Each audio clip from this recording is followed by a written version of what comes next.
आज बात करते हैं भाग 3 की। अब इससे होगा नहीं ये पढ़ाने वाला काम। अभी भाग 3 की बात करते हैं। भाग 3 मूल अधिकार में आते हैं। मूल अधिकार,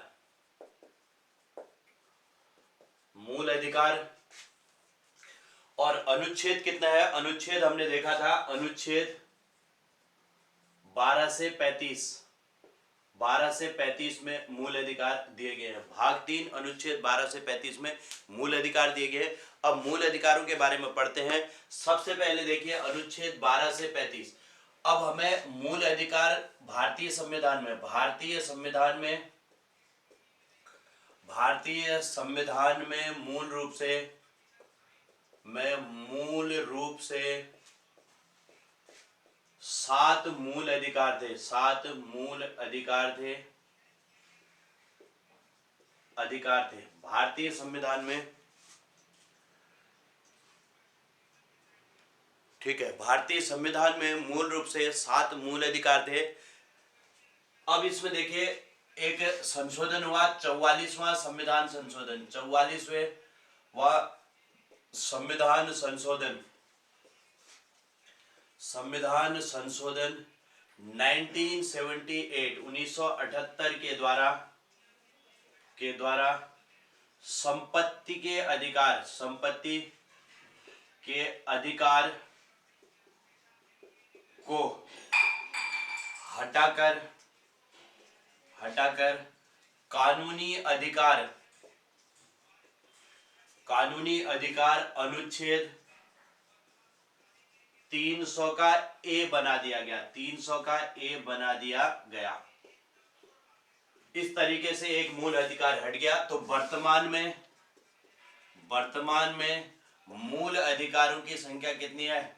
मूल अधिकार कितने हैं? तो वर्तमान में मूल अधिकार 6 हैं। 6 मूल अधिकार है। ठीक है, वर्तमान में मूल अधिकारों की संख्या 6 है, इसको याद रखना। अब ये 6 कौन कौन से हैं? नंबर 1 है समानता का अधिकार। समानता का अधिकार अनुच्छेद कितना है? अनुच्छेद 14 से 18। दूसरा है स्वतंत्रता का अधिकार। स्वतंत्रता का अधिकार अनुच्छेद कितना है? तो अनुच्छेद 19 से 22 में स्वतंत्रता का अधिकार। तीसरा है शोषण के विरुद्ध अधिकार। शोषण के विरुद्ध अधिकार आर्टिकल कितना है? तो अनुच्छेद 23 से 24 में। 23 से 24 में। चौथा धार्मिक स्वतंत्रता का अधिकार। धार्मिक स्वतंत्रता का अधिकार आर्टिकल कितना है? तो आर्टिकल 25 से 28। फिर उसके बाद पांचवा शिक्षा व संस्कृति का अधिकार। शिक्षा व संस्कृति का अधिकार आर्टिकल कितना है? आर्टिकल है 29 से 30 में। और लास्ट कौन सा है? संवैधानिक उपचारों का अधिकार। संवैधानिक उपचारों का अधिकार। और आर्टिकल कितना है? तो आर्टिकल है 32 से 35। 32 से 35 में ये है। ठीक है, तो ये है हमारे 6 मूल अधिकार। आर्टिकल 14 से 35 तक तो मूल अधिकार है, लेकिन यहां पर हमने कहा कि अनुच्छेद 12 से 35 में, तो 12 और 13 दो यहां पर मूल अधिकार और रह जाते हैं, जिनके बारे में हमें पढ़ना है। आर्टिकल 12 13 सबसे पहले समझते हैं, तब जाकर के हम आगे बढ़ेंगे 14 से आगे। ठीक है, 12 13 सबसे पहले समझते हैं। ये समझ आ जाएंगे तो फिर हम 14 से आगे को बढ़ना शुरू करेंगे। ठीक है, तो सबसे पहला मूल अधिकार अनुच्छेद, पहले मूल अधिकार से सबसे पहले हम आर्टिकल 12 और 13 समझते हैं। अनुच्छेद 12 में क्या दे रखा है, इसको समझना। अनुच्छेद 12 इसमें राज्य की परिभाषा, राज्य की परिभाषा अनुच्छेद 12 में दी गई है। अनुच्छेद 12 है राज्य की परिभाषा, इसको सबसे पहले याद रखेंगे। अनुच्छेद 12 में राज्य की परिभाषा दी गई है। अनुच्छेद 13 में क्या कहा गया है, इसको भी समझो। अनुच्छेद 13 में कहा गया है कि राज्य ऐसी कोई विधि नहीं बनाएगा, ऐसी कोई विधि नहीं बनाएगा जिससे मूल अधिकारों का हनन होता हो, मूल अधिकारों का हनन होता हो, अन्यथा उस विधि को ही समाप्त कर दिया जाएगा, उस विधि को ही समाप्त कर दिया जाएगा, अन्यथा उस विधि को ही समाप्त कर दिया जाएगा। यह किस में कहा गया है, तो आर्टिकल 13 में कहा गया है। राज्य ऐसी कोई विधि नहीं बनाएगा जिससे मूल अधिकारों का हनन होता हो, अन्यथा उस विधि को ही समाप्त कर दिया जाएगा। अब इसे क्या कहते हैं, इसे न्यायिक पुनरावलोकन भी कहते हैं, न्यायिक पुनरावलोकन, इसे न्यायिक पुनरावलोकन भी कहा जाता है। तो यही न्यायिक पुनरावलोकन है। सुप्रीम कोर्ट के पास अधिकार है कि अगर राज्य ऐसी कोई विधि बनाता है जिससे मूल अधिकारों का हनन होता हो तो उस विधि को ही समाप्त कर दिया जाएगा। यह अधिकार सुप्रीम कोर्ट और हाई कोर्ट को प्राप्त है। ठीक है, तो आर्टिकल 12-13 सबसे पहले हमने समझ लिया। आर्टिकल 12 में राज्य की परिभाषा, 13 में राज्य ऐसी कोई विधि नहीं बनाएगा जिससे मूल अधिकारों का हनन होता हो, अन्यथा उस विधि को समाप्त कर दिया जाएगा। इसी को न्यायिक पुनरावलोकन कहते हैं। ठीक है, चलिए इतनी चीजें तो हमारी क्लियर होगी। न्यायिक पुनरावलोकन तक की चीजें हमने समझ ली है। अब आर्टिकल 12-13 हो गया। अब सबसे पहले मूल अधिकार में चलेंगे, समानता के अधिकार में, फिर स्वतंत्रता के अधिकार में, और फिर शोषण के विरुद्ध, फिर धार्मिक स्वतंत्रता का, शिक्षा व संस्कृति का, और संवैधानिक उपचारों का अधिकार। इतने मूल अधिकार हमें समझने हैं। तो आप इसको आर्टिकल 12-13 जल्दी से लिख लो और फिर हम यहां से बात करते हैं आर्टिकल 14 से।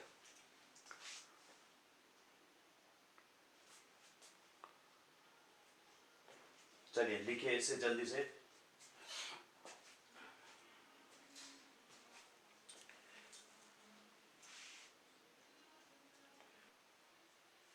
आर्टिकल 12 राज्य की परिभाषा, आर्टिकल 13 राज्य ऐसी कोई विधि नहीं बनाएगा जिससे मूल अधिकारों का हनन होता हो, अन्यथा उस विधि को समाप्त कर दिया जाएगा। इसे न्यायिक पुनरावलोकन की शक्ति कहते हैं। और इस शक्ति को कहां से लिया गया है, अनुच्छेद 31 में बता रहा हूं, संपत्ति का अधिकार है। ठीक है, आर्टिकल 31 संपत्ति का अधिकार था और 19F ये संपत्ति का अधिकार था। इन दोनों को हटा करके कानूनी अधिकार बना दिया गया। ठीक, अब यहां पर देखिए आर्टिकल 13 न्यायिक पुनरावलोकन की शक्ति को कहां से लिया गया है, तो इसे अमेरिका से लिया गया है। ये भी जोड़ देना, इसे अमेरिका से लिया गया है। अब इसके दो भाग हैं, एक संविधान विधि दो तरीके की है, एक संविधान पूर्व की विधि और एक संविधान पश्चात की विधि। तो नंबर 13 आर्टिकल 13 का एक क्या है, संविधान 13 के 1 में संविधान पूर्व की विधियां दी गई है, पूर्व की विधियां की विधि दी गई है। और आर्टिकल 13(2) में और 13 के 2 में संविधान पश्चात की विधियां, संविधान पश्चात की विधियां दी गई है, विधि दी गई है। संविधान बनने से पूर्व की विधि किस अनुच्छेद में है, तो 13 के ए में, और 13 के 2 में संविधान पश्चात की विधि। यहाँ पर एक तो ये पूछ सकता है कि न्यायिक पुनरावलोकन को किस अनुच्छेद में रखा गया, तो अनुच्छेद 13 में, और इसे कहां से लिया गया, अमेरिका से। और दूसरा पूछा जा सकता है कि संविधान पूर्व की विधियां किस अनुच्छेद में, 13 के 1 में, और संविधान पश्चात की विधियां 13 के 2 में। संविधान पूर्व की विधियां और संविधान पश्चात की विधियां, संविधान पूर्व की विधियां और संविधान पश्चात की विधियां।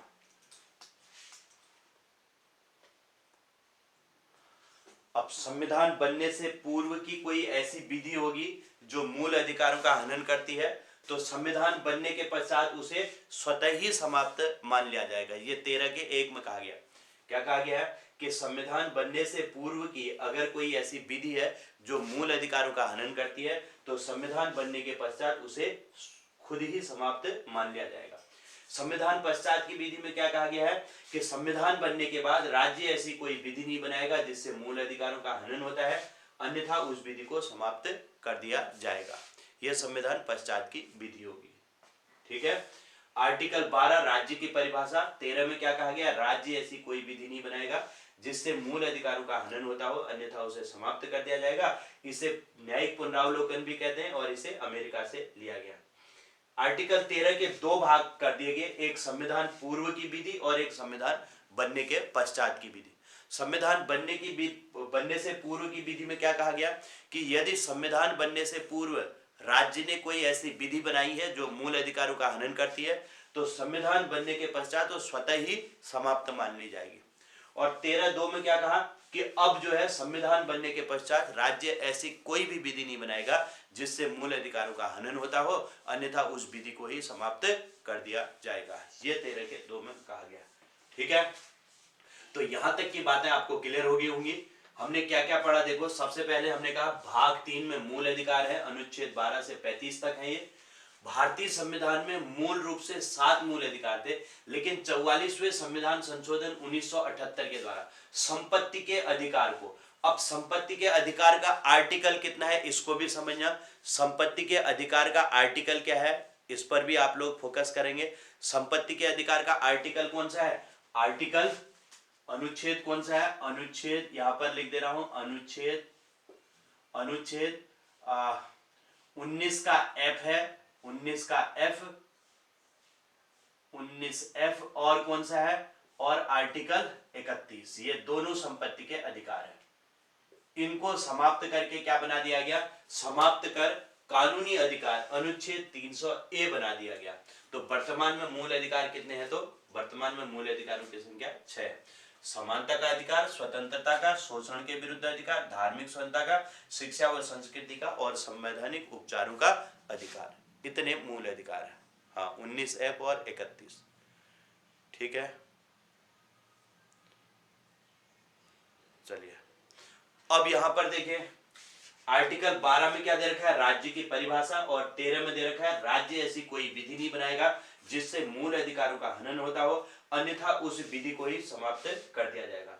इसे न्यायिक पुनरावलोकन कहा जाता है और इसे अमेरिका से लिया गया है। इसके 2 पार्ट हैं, 13 का 1 और 13 का 2। 13 के 1 में संविधान पूर्व की विधियां और 2 में संविधान पश्चात की विधियां दी गई। लिख लिया क्या सभी लोगों ने, लिखा सभी ने, एक बार मैसेज कर दो सभी लोग। क्या सभी लोगों ने यहां तक लिख लिया, ठीक है। अब आर्टिकल 12-13 तो हमारा कंप्लीट हो गया। आगे बढ़ते हैं। सबसे पहला जो मूल अधिकार है ये कौन सा है, समानता का अधिकार। तो हम समझते हैं सबसे पहले समानता के अधिकार को। अब समानता का अधिकार मैंने आर्टिकल कितना कहा, तो आर्टिकल 14 से 18 में समानता का अधिकार दिया गया है। ठीक है, तो हेडिंग लिखेंगे सबसे पहले समानता का अधिकार। समानता का अधिकार अनुच्छेद कितना है, तो अनुच्छेद 14 से 18 में समानता के अधिकार को दिया गया है। ठीक है, अब आर्टिकल 14 से 18 बिल्कुल सिंपल है। देखो article 14, article 14, article 15, article 16, article 17, इनको बहुत अच्छे से समझना क्योंकि क्वेश्चन यहीं से बनते हैं सब। अनुच्छेद 18, भाग 3, 4 और 4 के को बहुत अच्छे से सभी लोग समझे। अब देखो इसके ट्रिक बता रहा हूं, इसको समझना। ट्रिक क्या है, देखो कानून, सामाजिक अवसरों में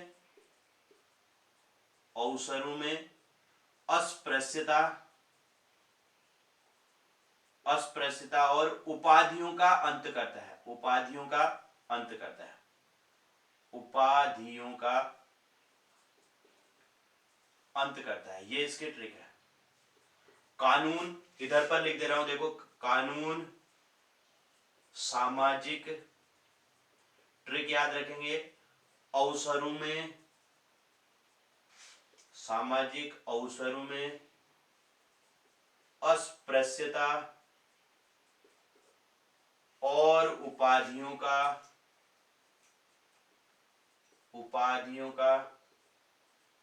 अंत करता है। ये इसकी ट्रिक है। कानून सामाजिक अवसरों में अस्पृश्यता और उपाधियों का अंत कर। आपको इतनी चीजें याद रखनी है, कानून सामाजिक अवसरों में अस्पृश्यता और उपाधियों का अंत कर। इसका मतलब क्या है? सबसे पहले कानून के समक्ष समानता, आर्टिकल 14 में क्या है? कानून के समक्ष समानता। दूसरा क्या है? सामाजिक समानता। तीसरा क्या है? अवसरों की समानता। और चौथा क्या है? अस्पृश्यता का अंत। और पांचवा क्या है? उपाधियों का अंत। ये आर्टिकल 14 से 18 आपका क्लियर हो गया। बिल्कुल सिंपल है। कानून सामाजिक अवसरों में अस्पृश्यता और उपाधियों का अंत करता है। तो कानून के समक्ष समानता, सामाजिक समानता, अवसरों की समानता, अस्पृश्यता का अंत और उपाधियों का अंत। बस इतना सा याद कर लो तो ये आपका आर्टिकल 14 से 18 कंप्लीट हो गया। ठीक है, कानून सामाजिक अवसरों में अस्पृश्यता और उपाधियों का अंत करता है। लिखिए इसको जल्दी से। तो ये पहला मूल अधिकार हमारा क्लियर हो गया। कानून सामाजिक अवसरों में अस्पृश्यता और उपाधियों का अंत करता है।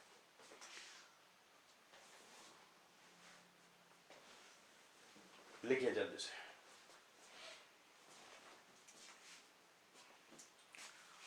कानून के समक्ष समानता, सामाजिक समानता, अवसरों की समानता, अस्पृश्यता का अंत और उपाधियों का अंत। यह आपका आर्टिकल 14 से 18 कंप्लीट। इसके बाद हम दूसरे मूल अधिकार में चलेंगे, स्वतंत्रता के अधिकार में। बिल्कुल सरल शब्दों में बताया है, उसको रिपीट करते रहो। कानून सामाजिक अवसरों में अस्पृश्यता और उपाधियों का अंत करता है। इसको याद करते रहे। आर्टिकल 14 से 18 भी याद हो जाएगा। और इसमें सबसे इंपॉर्टेंट है आर्टिकल 17, वेरी वेरी इंपॉर्टेंट में से है ये आर्टिकल 17। और 18 भी पूछा जाता है, ये दोनों ही पूछे जाते हैं। ठीक है, दोनों को आप लोग अच्छे से याद रखना।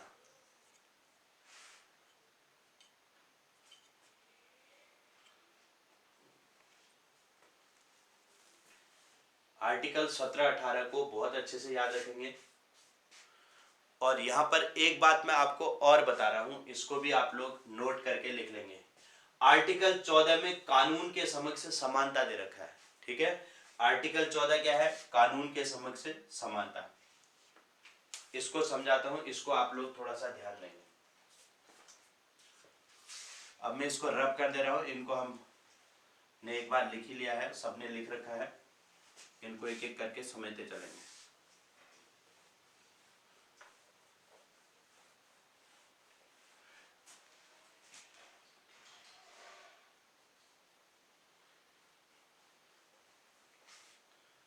अब आर्टिकल 14 को एक बार समझोगे, इधर पर थोड़ा सा इंपॉर्टेंट हो जाता है। आर्टिकल 14 इसका क्या है? देखो, कानून के समक्ष समानता लिख रखा है। कानून के समक्ष समानता। ठीक है, इसमें भी दो पार्ट है। देखो, आर्टिकल 14 का एक, आर्टिकल 14 का एक दे रखा है और आर्टिकल 14 का दो दे रखा है। इसको भी आप लोग नोट करके लिख लेंगे। जैसे 13 में मैंने दो पार्ट बताए, वैसे ही 14 में भी दो पार्टों को याद रखेंगे। आर्टिकल 14 में दो पार्ट क्या है? एक है विधि के समक्ष समानता। पहला क्या है? विधि के समक्ष समानता। आर्टिकल 14 का एक क्या है? विधि के समक्ष समानता। विधि के समक्ष समानता। आर्टिकल 14 का बी क्या है? विधियों का समान संरक्षण। विधियों का समान संरक्षण, ये सीधा क्वेश्चन पूछा जाता है। हाँ, विधि के समक्ष समानता को किस आर्टिकल में रखा गया? तो आर्टिकल 14 में, 14 के 1 में, 14 के 2 में कहां पर रखा गया? तो विधि के समक्ष समानता आर्टिकल कहां पर रखा गया? 14 के 1 में रखा गया। अब इसमें यह भी क्वेश्चन पूछा जाता है कि विधि के समक्ष समानता को कहां से लिया गया है, तो इसे ब्रिटेन से लिया गया है। कहां से लिया गया है? ब्रिटेन से। और विधियों के समान संरक्षण को कहां से लिया गया है? तो अमेरिका से। कहां से लिया गया है इसे? अमेरिका। ये पॉइंट भी याद रखना, ये भी क्वेश्चनों में पूछे जाते हैं। विधि के समक्ष समानता और विधियों का समान संरक्षण। ठीक है, लिखा सबने? अब सभी ने यहां तक चीजें लिख ली होंगी, ये लिख लिया होगा। अब देखो 15 में भी एक कुछ सब पार्ट हैं, मैं सारे तो नहीं लिखा रहा हूं, लेकिन जो इंपॉर्टेंट है उसको बता रहा हूं। एक 15 का 4 और एक 16 का 4। आर्टिकल 15 के 4 और 16 के 4 को आप लोग ध्यान रखेंगे। आर्टिकल 15 के 4, अनुच्छेद 15 के 4 में क्या दे रखा है? अनुच्छेद 15 के 4 में सामाजिक व शैक्षिक रूप से, सामाजिक व शैक्षिक रूप से, शैक्षिक रूप से पिछड़े वर्ग के लोगों को, पिछड़े वर्ग के लोगों को कहां पर आरक्षण की बात की गई है? शिक्षण संस्थानों में आरक्षण, शिक्षण संस्थानों में आरक्षण की बात की गई है। संस्थानों में आरक्षण को आरक्षण दिया गया, ये ठीक है। सामाजिक व शैक्षिक रूप से पिछड़े वर्ग के लोगों को शिक्षण संस्थानों में आरक्षण आर्टिकल 15 के 4 में, और आर्टिकल 16 के 4 में क्या दिया गया है? सामाजिक व शैक्षिक रूप से, व शैक्षिक रूप से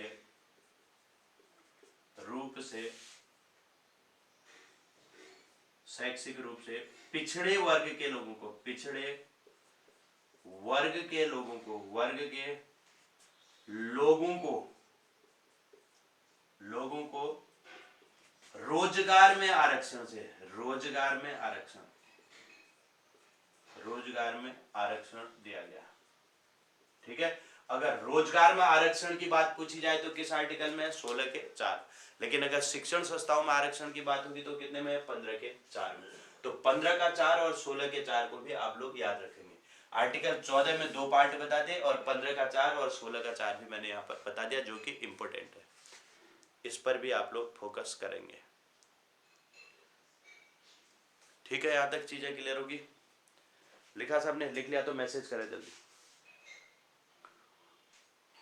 आर्टिकल 14 से 18 कानून सामाजिक अवसरों में अस्पृश्यता।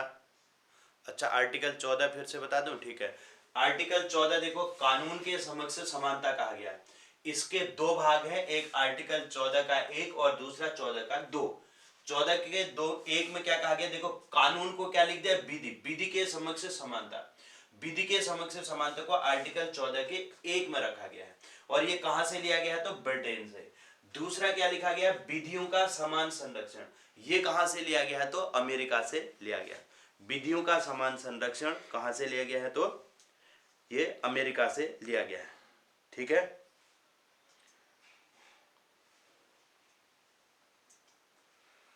इसका मतलब भी थोड़ा सा समझना चाहोगे तो इसका मतलब क्या है? देखो, इस पर भी थोड़ा सा चर्चा कर लेते हैं।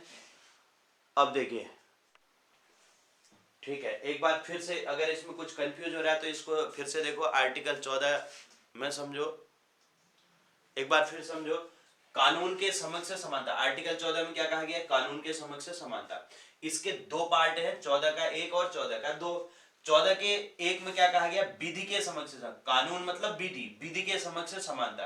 ये आर्टिकल 14 के 1 में मतलब ये हो गया कि भाई कानून के समक्ष सभी लोग क्या होंगे? समान होंगे। विधि के समक्ष समानता का मतलब क्या है? कि कानून के समक्ष सभी लोग समान होंगे, किसी के साथ भी कोई भेदभाव नहीं किया जाएगा। ठीक है, आर्टिकल 14 के 2 में क्या दे रखा है? विधियों का समान संरक्षण। अब इसका मतलब समझना, विधियों का समान संरक्षण मतलब क्या है? कि एक समान परिस्थिति वाले व्यक्तियों के साथ एक समान व्यवहार किया जा सकता है। यहां पर क्या कहा? कि जिनकी परिस्थिति एक जैसी है वैसे लोगों के साथ एक समान व्यवहार किया जाए। जैसे सामाजिक रूप से, अब देखो यहाँ तो क्या कहा, विधि के समक्ष सब लोग समान है, किसी के साथ कोई भेदभाव नहीं किया जाना चाहिए। लेकिन यहाँ पर क्या कहा कि भाई विधियों का समान संरक्षण, मतलब ये हो गया कि एक समान जिनकी परिस्थितियां हैं तो उनके साथ एक समान व्यवहार किया जा सकता है।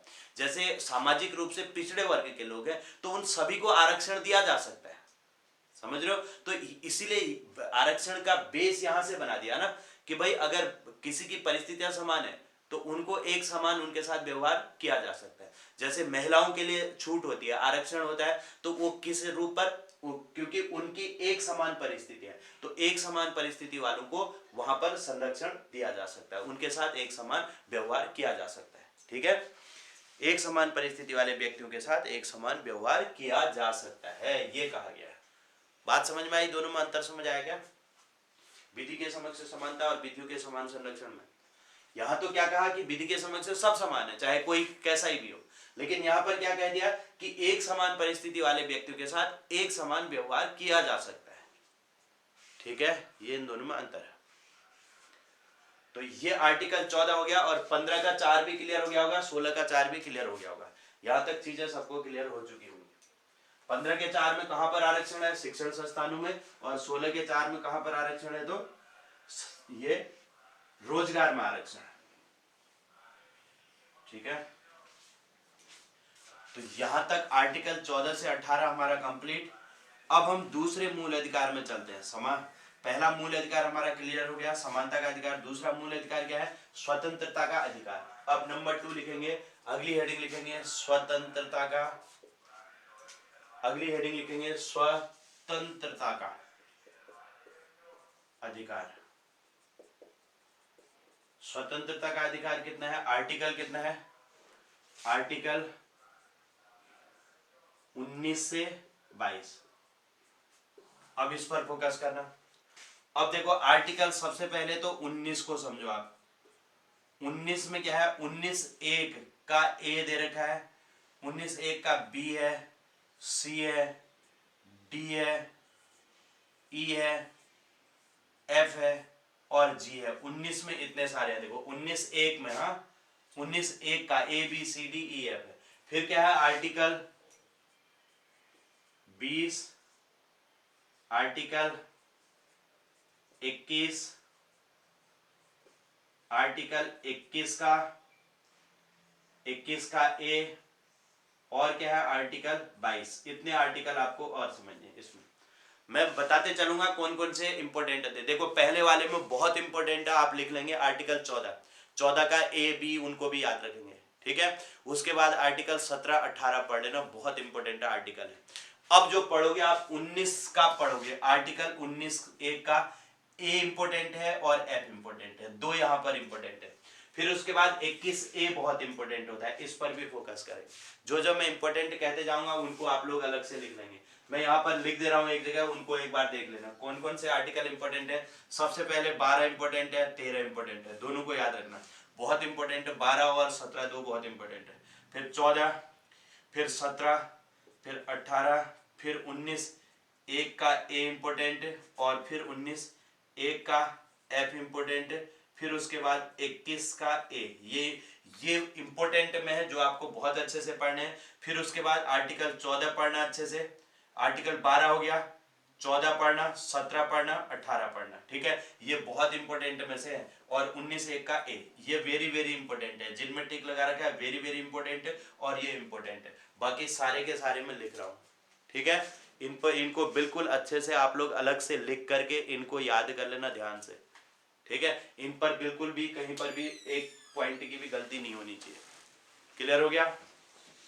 तो बढ़े आगे, 19 से 22 को पढ़े आगे। 19 से 22 को समझते हैं कि इनमें क्या क्या कहा गया है। इतना लिख लो जल्दी जो इंपॉर्टेंट है, फिर हम समझते हैं 19 से 22 को। ठीक है, चलिए अब 19(1) के ए में क्या कहा गया है। 19(1) के ए को समझना सबसे पहले, फिर बाकी एफ को समझ लेते हैं। दो पहले समझते हैं, फिर औरों की हम बात करते हैं। 19(1) का ए क्या है? बोलने की स्वतंत्रता। इसमें क्या है? बोलने की स्वतंत्रता है एक तो, बोलने की, प्रेस की और आरटीआई, प्रेस की स्वतंत्रता, स्वतंत्रता, और इसी में आरटीआई सब लोग जानते होंगे, सूचना का अधिकार कहते हैं, अप्रैल 2005 से लागू है। ये तीन तरीके की इसमें इंपॉर्टेंट स्वतंत्रताएं दे रखी हैं, एक तो बोलने की स्वतंत्रता, एक प्रेस की स्वतंत्रता और एक सूचना का अधिकार। ये तीनों किसमें है? 19(1) के ए में। अब बात करते हैं 19(1) का एफ क्या है। 19(1) का एफ, ये हमने कहा संपत्ति का अधिकार है। क्या कहा था अभी? संपत्ति का अधिकार, संपत्ति का अधिकार था। और इस अधिकार को किस संशोधन के द्वारा? 44वें संशोधन, 44वें संशोधन कब हुआ था? संशोधन 1978 द्वारा, 1978 द्वारा क्या कर दिया गया? द्वारा इसे कानूनी अधिकार बना दिया गया, द्वारा कानूनी अधिकार बना दिया गया। कानूनी अधिकार आर्टिकल कितना? 300 का ए, जो मैंने शुरू में ही लिखा था वो बना दिया गया। ठीक है, तो इसको आप लोग याद रखेंगे। कानूनी अधिकार अनुच्छेद लिख देता हूं, अनुच्छेद 300 का ए बना दिया गया, बना दिया गया। ठीक है, इतना तो हमारा ये यहां तक चीजें क्लियर होगी। 19(1) का ए भी हो गया, 19(1) का जी भी हो चुका है। ठीक है, एफ भी हो चुका है। नहीं दिख रहा है? किसी को नहीं दिख रहा है क्या? औरों को दिख रहा है? अच्छा,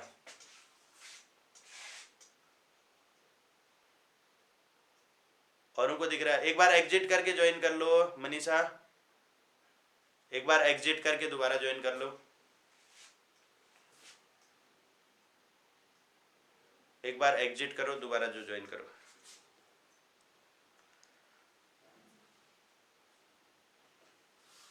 ठीक है, अब 19(1) का ए मैंने क्या बताया? बोलने की स्वतंत्रता और प्रेस की स्वतंत्रता, ये तो हमारा क्लियर हो गया।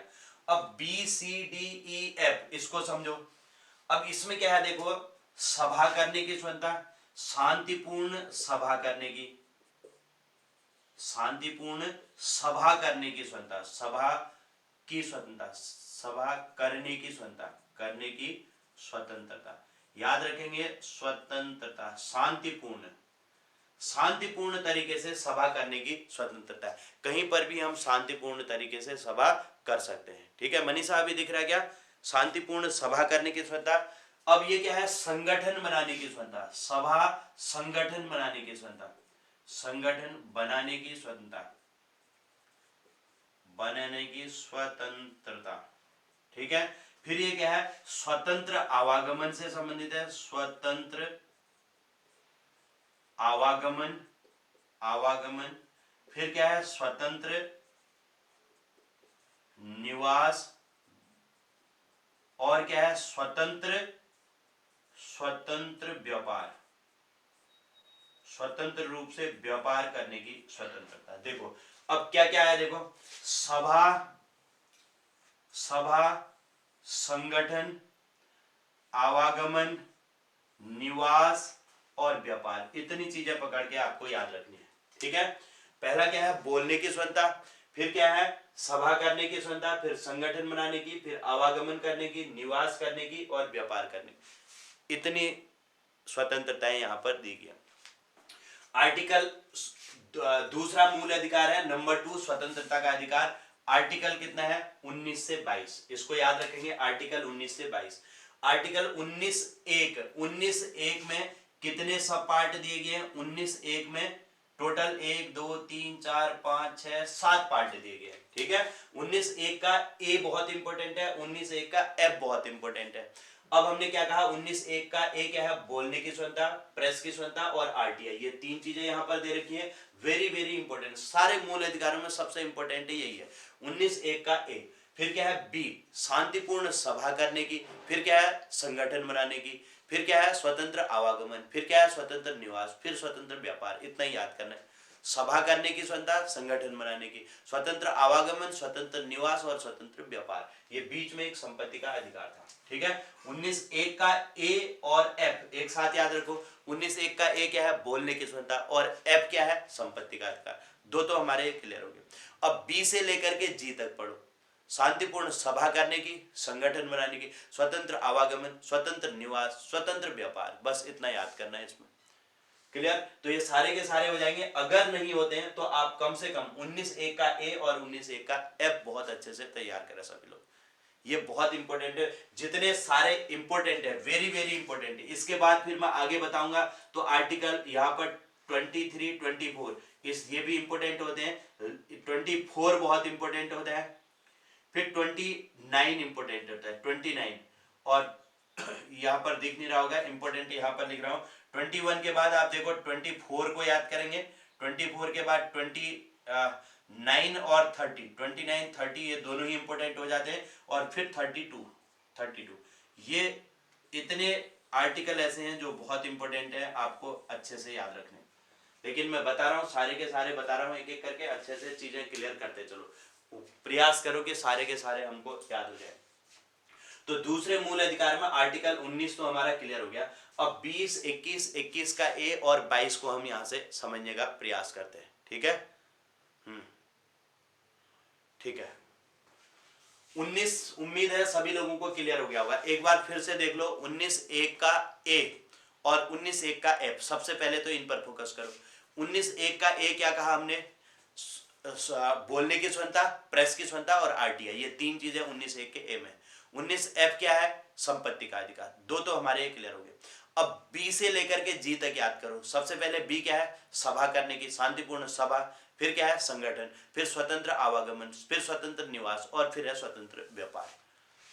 ये हमारा 19 का एक क्लियर हो गया। अब 20, 21 का ए और 22 इसको समझते हैं। देखो इसके लिए ट्रिक बता रहा हूं। पहले तो सबसे पहले आप 21 का ए समझ लो। 21 का ए क्या है?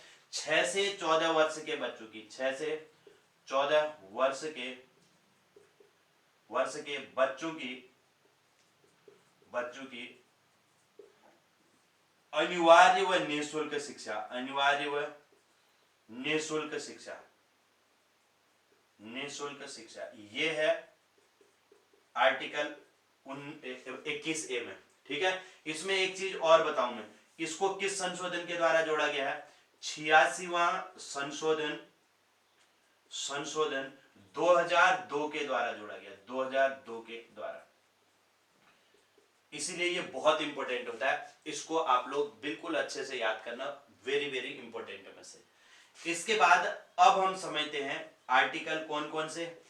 20, 21, 22। 20, 21, 22 में क्या है? देखो ट्रिक ध्यान देंगे इसकी। 20, 21, 22 की बिल्कुल 86वां 2002 है, ये बिल्कुल सही है ना। अब 20, 21, 22 को समझने का प्रयास करते हैं। इन पर आप लोग ध्यान देंगे। ठीक है। 20, 21, 22 में देखो ट्रिक देखो। अपराधी अपने प्राण व देह बचाने के लिए, प्राण व देह बचाने के लिए क्या करता है? गिरफ्तारी से संरक्षण चाहता है, गिरफ्तारी से संरक्षण चाहता है।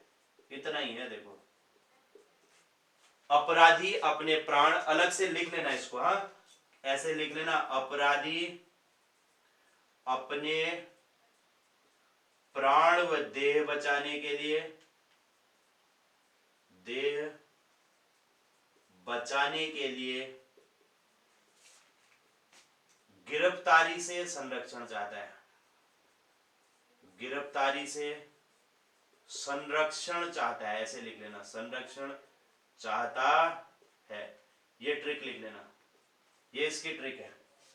पहला है अपराध दोष सिद्धि, दूसरा है प्राण व देह की स्वतंत्रता, तीसरा है गिरफ्तारी से संरक्षण। ये किससे संबंधित है? अपराध दोष सिद्धि, अपराध दोष सिद्धि से संबंधित है। ये क्या है? प्राण व देह की स्वतंत्रता।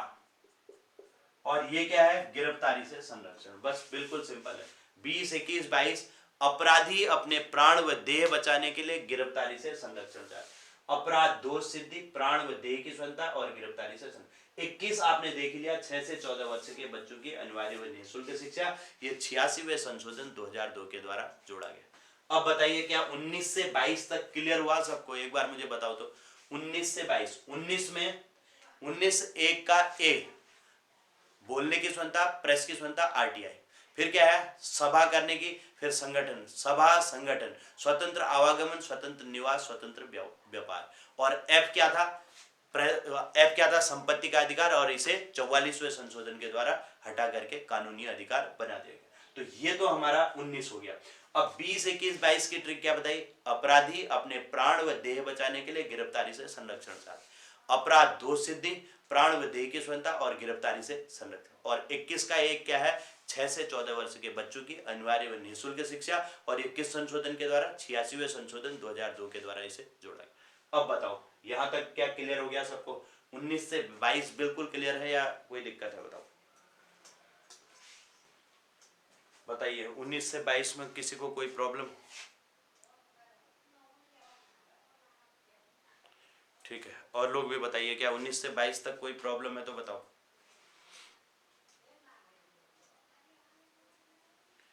आर्टिकल 19 से 22,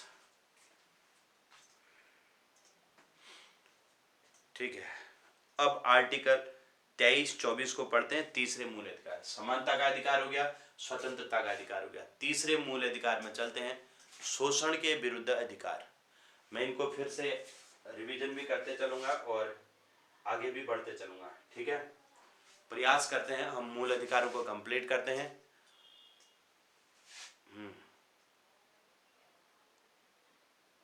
तब जाके आगे की प्रक्रिया होगी, ठीक है। एक बार मैं इन दोनों मूल अधिकारों को रिवीजन कर दे रहा हूं। आर्टिकल 12 से लेकर के यहां तक के क्लियर कर लेते हैं एक बार, 22 तक के, फिर आगे बढ़ते हैं।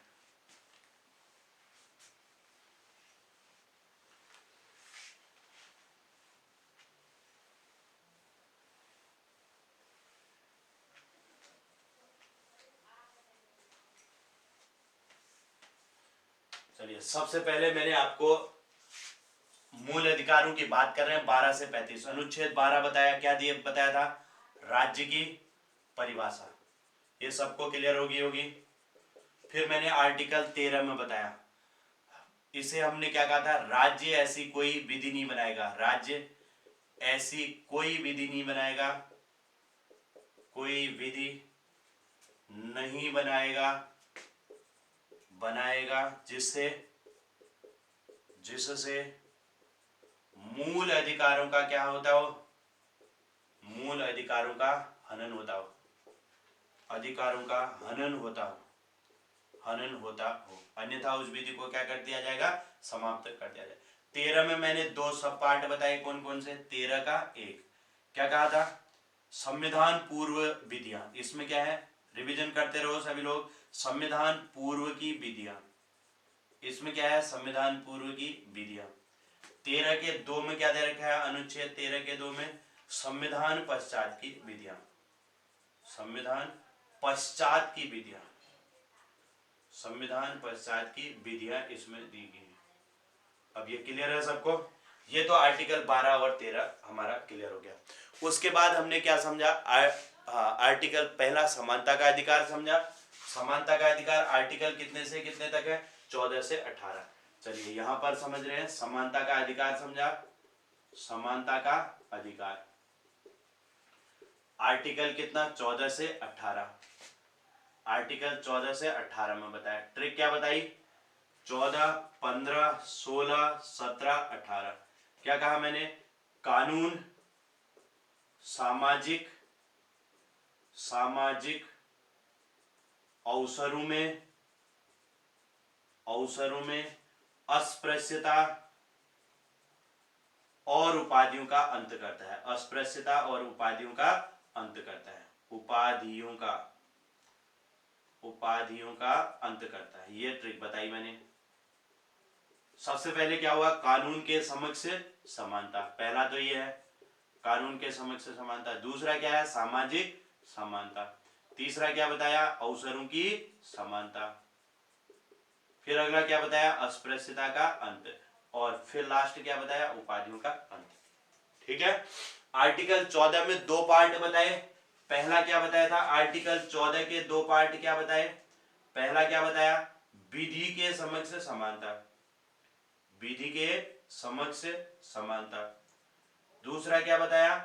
विधियों का समान संरक्षण, विधियों का समान संरक्षण, विधियों का समान संरक्षण बताया। क्लियर हो गया। इसमें क्या कहा, ये कहां से लिया गया, मैंने कहा था ब्रिटेन से, और ये कहां से लिया गया, अमेरिका से। ठीक है। और 15(3) में क्या बताया, 15(3) में मैंने क्या कहा, 15(3) में क्या दे रखा है, 15(3) में, 15(3) में शिक्षा में आरक्षण, शिक्षा में आरक्षण। और 16(3) में क्या दे रखा है, 16(3) में क्या दे रखा है, रोजगार में आरक्षण, रोजगार में आरक्षण। तो ये वाला भी हमारा क्लियर हो गया। ठीक है, ये समानता का अधिकार हो गया। फिर मैंने स्वतंत्रता का अधिकार बताया, कितना, आर्टिकल कितना, 19 से 22। इसको भी देखो एक बार, सभी लोग इसको रिवीजन करते चलना। 19 एक का A B C D E F और जी, इतने पार्ट बताए। ए में क्या बताया, बोलने की स्वतंत्रता, और क्या बताया, प्रेस की स्वतंत्रता, और क्या बताया, आरटीआई, सूचना का अधिकार। ठीक है। बी में क्या बताया, सभा करने की स्वतंत्रता, शांतिपूर्ण सभा। फिर क्या बताया, संगठन बनाने की, स्वतंत्र आवागमन, आवागमन। फिर क्या कहा, स्वतंत्र निवास, और लास्ट क्या कहा, स्वतंत्र व्यापार। क्लियर है। और एफ क्या कहा था हमने, संपत्ति का अधिकार। और किस संशोधन के द्वारा इसे हटाया गया, तो 44वें संशोधन 1978 के द्वारा। क्लियर हो गया।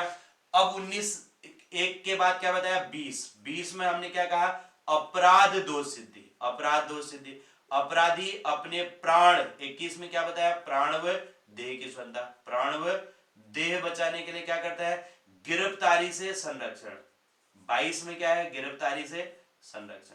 आर्टिकल 22 क्या है, गिरफ्तारी से संरक्षण, गिरफ्तारी से संरक्षण। अब 21 का ए क्या हुआ, 6 से 14 वर्ष के बच्चों की अनिवार्य व निःशुल्क से। बस हो गया आर्टिकल 12 से 22 तक क्लियर। अब बताइए, अब बताओ क्या सबको क्लियर है या अभी कोई दिक्कत है। 12 से 22 क्लियर है बिल्कुल। अब मैसेज करो जल्दी से, क्या 12 से 22 क्लियर है।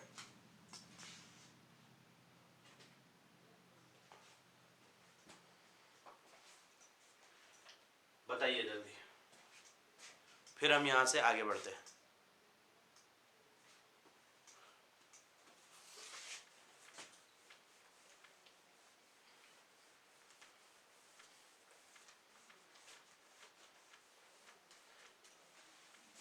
समानता का अधिकार हो गया, स्वतंत्रता का अधिकार हो गया। तीसरे अधिकार में चलते हैं, शोषण के विरुद्ध अधिकार। अब हम बढ़ते हैं तीसरे मूल अधिकार में, जो है शोषण के विरुद्ध अधिकार। नंबर नेक्स्ट लिखेंगे, शोषण के विरुद्ध अधिकार।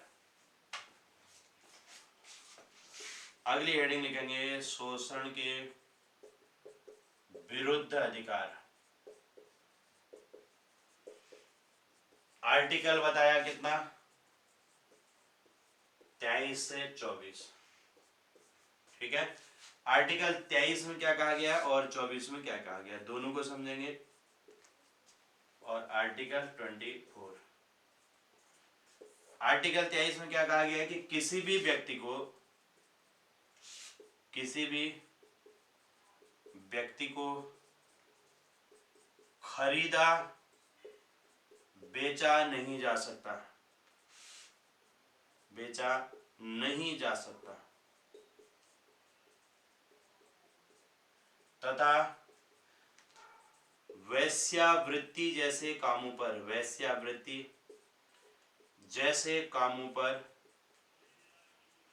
जैसे कामों पर नहीं लगाया जा सकता, नहीं लगाया जा सकता। ये आर्टिकल 23 में कहा गया है। ठीक है। आर्टिकल 24 में क्या कहा गया है कि जो 14 वर्ष से कम आय के जो बच्चे हैं, कम आय के बच्चों को घरों में, घरों में, खानों में, खानों में, कारखानों में, कारखानों में या उद्योगों में, उद्योगों में काम पर नहीं रखा जा सकता, काम पर नहीं रखा जा सकता, नहीं रखा जा सकता, ये इसमें कहा गया है कि किसी 14 वर्ष से जो कम आय के बच्चे हैं उनको कहीं पर भी काम पर नहीं रखा जा सकता। ठीक है। हाँ हाँ, यही बात है मनीषा, पॉलिटी वैसे समझ में नहीं आती है, ऐसा कई सारे बच्चे कहते हैं कि भाई आज तक पॉलिटी समझ में नहीं आई लेकिन अब आ रही है करके।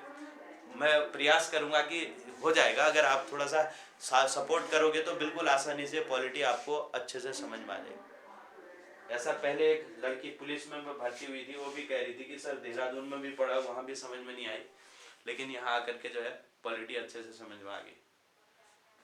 ठीक है, प्रयास करो आप लोग भी समझने का। तो बहुत सबसे इंपॉर्टेंट यही है ना, ये मूल अधिकार वाला ये भाग 1 2 3 4 जिसके समझ में आ गए तो समझो काम हो गया। फिर मूल संविधान अगर जिसको समझ में आ गया ना, फिर आगे को आपको प्रॉब्लम आएगी नहीं। आगे की चीजें तो सरल है। संविधान कैसे बना, क्या बना, मैंने बिल्कुल सरल शब्दों में सारी चीजें क्लियर कर रखी है, उनको आप समझ लो तो फिर आगे की चीजें, फिर राष्ट्रपति उपराष्ट्रपति ये तो बहुत आसानी से समझ में आ जाता है। मेन चीज है संविधान, इसमें फोकस करो तो हो जाएगा।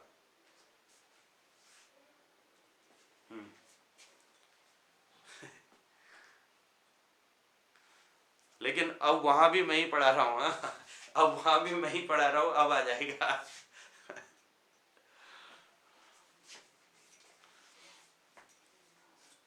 वहां भी मैं ही पढ़ाता हूँ अब, पहले नहीं पढ़ाता था, पहले पढ़ाता तो पहले आ जाती तुम्हारी समझ में।